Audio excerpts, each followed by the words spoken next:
Welcome! Occasionally, you may be notified that a recipient hasn't received an email sent from Salesforce.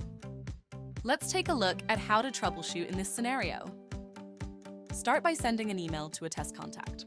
Go to Contacts, then select the test contact record from the list. Click the email icon and send a test email. For this scenario, we'll assume that the contact doesn't receive the email in their inbox or spam. Time to troubleshoot.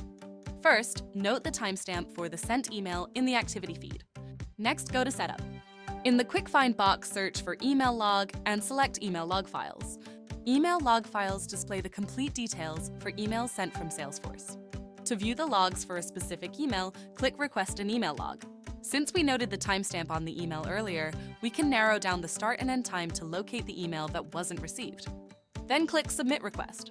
When the email log file is ready, you'll see it listed with a request description that indicates the timestamp. Click the link to download the zip file and view the log. In the email log file, find the row that matches your recipient's email. Typically, an email log file will have 2 entries for each email sent. In the mail event column of the log, you can identify email delivery status. D indicates a successful delivery. R stands for reception, meaning the email was successfully received. If you see both D and R for an email sent, but the recipient still hasn't received the email, you can advise them to check their spam folder.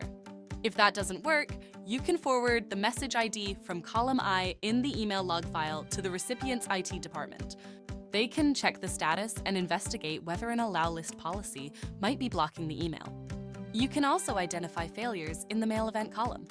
P means permanent failure, and the email could not be delivered. T indicates a transient failure, which means that the email transmission was delayed. Salesforce will retry delivery over a 24-hour period, with the first retry occurring 5 minutes after the first transient failure. To identify the cause of the failure, scroll over to the Delivery Status Notification column, column O.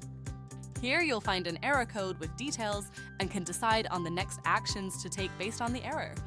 As a final note, it's best practice to use DKIM, Domain Keys Identified Mail, and SPF, Sender Policy Framework, instead of Allow Listing. These options are reliable and remove the need for allow listing and its associated challenges. For help, refer to the link in the video details to learn how to use these options. Check out our other videos and explore related topics with Agentforce on help.salesforce.com. Thanks for watching!